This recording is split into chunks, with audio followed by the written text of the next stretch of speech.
योग गीता में आप सभी का स्वागत है। सबसे पहले श्री हनुमान जी की वंदना। श्री गुरु चरण सरोज रज निज मन मुकुर सुधार, वर्णो रघुबर विमल जसु जो दायक फलचार।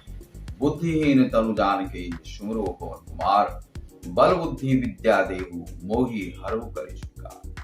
जय हनुमान ज्ञान गुण सागर, जय कपीस तिहुँ लोक उजागर। श्री गणपति जी की वंदना। वक्रतुंड महाकाय सूर्यकोटि समप्रभ, निर्विघ्नं कुरु मे सर्व कार्येषु सर्वदा। आज हम लोग देखेंगे जो 14वां जो श्लोक है उसे देखेंगे, 7वें अध्याय का। वैवी हेषा गुणमयी मम माया दुरत्यया, मामेव ये प्रपद्यन्ते माया मेताम तरन्ति। ऐसा यह दैवी अलौकिकी गुणमयी सत्वादि गुण विकार मई मम मेरी माया शक्ति रूपा माया निश्चय ही दुरत्यया दुस्तरा है। ये जो माम एवं मुझको प्रपद्यन्ते भजते हैं ते एताम मायाम, इस माया को तरंती पार करते हैं। तब कौन तुमको जान सकते हैं, यह श्री अर्जुन पूछते हैं। इसके उत्तर में कह रहे हैं, अलौकिक अति अद्भुता सत्वादि गुण विकार रूपा मेरी माया दुस्तरा है। मेरी माया शक्ति दुस्तरा है, यह प्रसिद्ध ही है। तथापि जो लोग अव्यभिचारिणी भक्ति के द्वारा मुझको भजते हैं, वे इस माया के सुदुस्तरा होने पर भी इसको पार कर जाते हैं।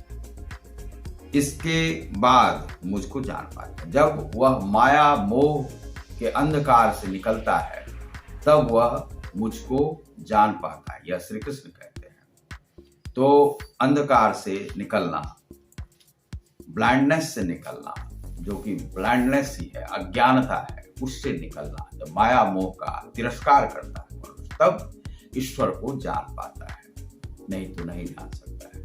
नहीं तो वह अपने उस कर्म में लगा रहता है। अगला जो 15वां श्लोक है, नामांग दुष्कृतिनो मूढ़ा प्रपद्यन्ते नराधमा, मायया अपहृत ज्ञाना आसुरम भावमाश्रिता। दुष्कृतिना पापशील, मूढ़ा मूढ़ लोग, नराधमा नराधम लोग, माया अपहृत ज्ञाना माया के द्वारा जिनका ज्ञान अपहृत हो गया है, वे आसुरम भाव आसुरी भाव को आश्रिता आश्रय करके मांग मुझको ना प्रपद्यन्ते नहीं भजते, वे मुझे नहीं भजते। इसका यदि ऐसी बात है तो सब लोग तुम्हारा भजन क्यों नहीं करते। यह अर्जुन कह रहे हैं कि यदि ऐसी बात है कि तुम सभी जगह हो, सब कुछ हो, तो तुम्हारा भजन क्यों नहीं करते। इसका उत्तर देते हुए श्री कृष्ण कहते हैं, नरों में जो अधम है, जो नीच है, नीचा, वे मुझको नहीं भजते। उनके अधमत्व का कारण क्या है? वे विवेक शून्य होते हैं, वे विवेकी पुरुष नहीं है। इसका कारण क्या है? क्योंकि वे पापशील, पापकर्मी हैं। अतएव उनका शास्त्र और आचार्य के उपदेश से उत्पन्न ज्ञान भी माया के द्वारा निरस्त हो जाता है। माया और उसे अंधकार में जकड़ लेती है। इसी कारण वे दंभ भरते हैं कि हाँ अहम मैं ही हूं। दर्प उसका जो है सो बढ़ जाता है। जो कि दर्प क्या है कि मनुष्य के वह स्वयं को देख नहीं पाता है दर्पण में, और उसका दर्प, अहंकार और जो नेत्र पर जो है सो उसकी काली मां चढ़ जाती है, वह आगे देख ही नहीं पाता है। अभिमान उसका बढ़ जाता है। पारुष्य अर्थात निष्ठुरता बढ़ जाती है, कठोरता बढ़ जाती है, वह निष्ठुर हो जाता है। मनुष्य के विषय में वह दयावान नहीं रहता है।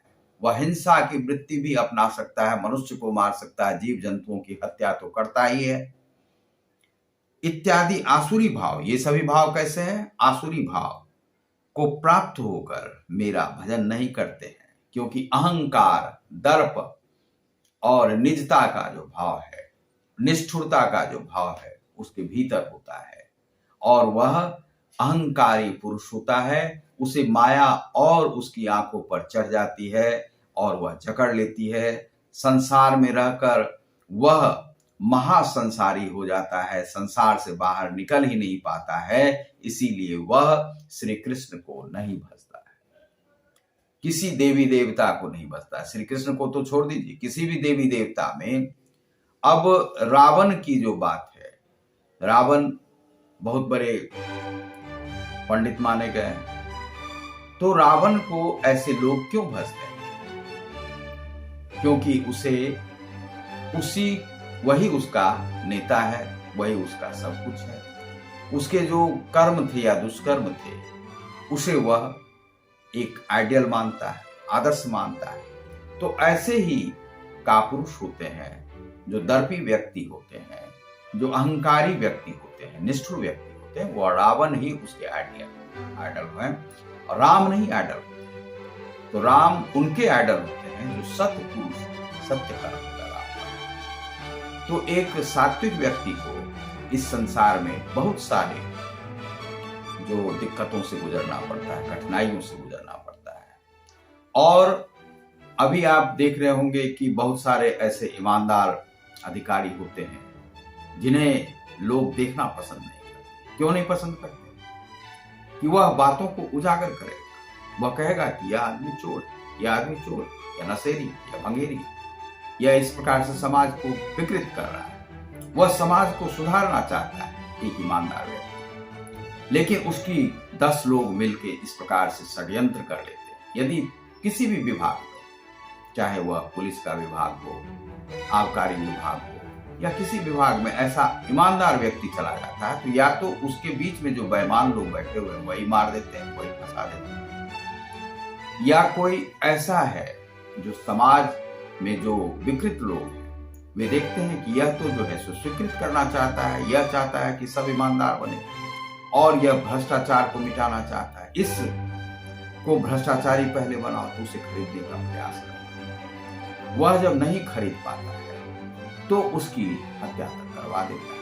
इस प्रकार से तो वे सभी जो निष्ठुर व्यक्ति हैं, वे सभी समाज में रह रहे हैं। तो गीता का प्रवचन इन पर भी है कि समाज में जो सात्विक व्यक्ति है, उसे जीने में बहुत सारी कठिनाइयों का सामना करना, यहाँ तक कि घर के भी लोग, परिवार के भी लोग विरुद्ध हो जाते हैं। विरुद्ध इसलिए कि सात्विक बनना अर्थात ईमानदार बनना बहुत ही कठिन है।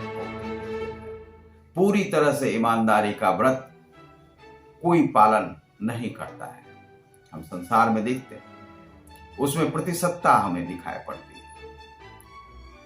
हमने भी व्रत लिया पूरी तरह से, हो सकता है बचपन से ही मुझ में गुण हो ईमानदारी का, तो लेकिन हमें कोई इस प्रकार के कर्म नहीं, हम कहीं पर भी अपने को फिट नहीं कर पाते हर जगह से। और दूसरा सम्मान, आत्मसम्मान, आत्मगौरव, तो हर जगह से मुझे अलग अलग कट परिवार में हर जगह सुख, पैसों की हर जगह आवश्यकता और बेईमानी की हर जगह आवश्यकता। बेईमान बच नहीं सकते, मुख से असली निकाल नहीं सकते, मुख से झूठ बोल नहीं सकते। ये सभी गुण लेकर समाज में रहने में बहुत कठिनाई है। अब किसी भी प्रकार से अपने को व्यवस्थित करने का जहां भी प्रयास करते, वहां कुछ लोग होते हैं जो परेशान करते हैं। कुछ ना तो हम ज्ञान की बातें करते, कुछ करते, या तो मुंह बंद करके चुप होकर बैठ जाते, किसी के बारे में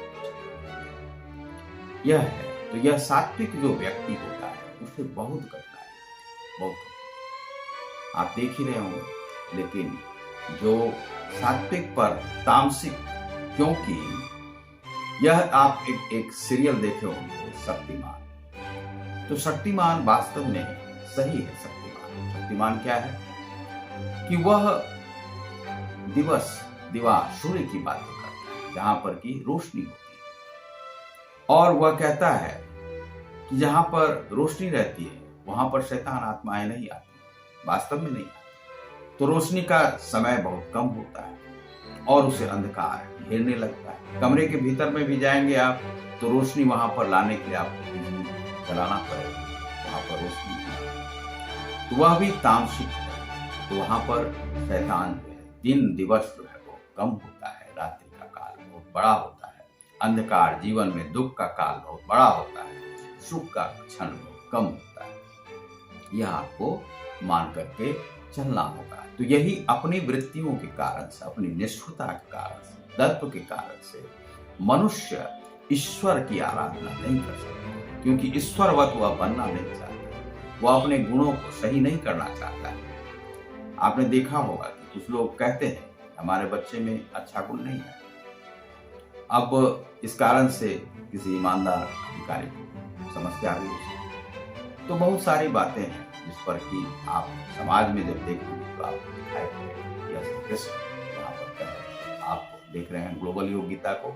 बहुत बहुत धन्यवाद। नमस्कार।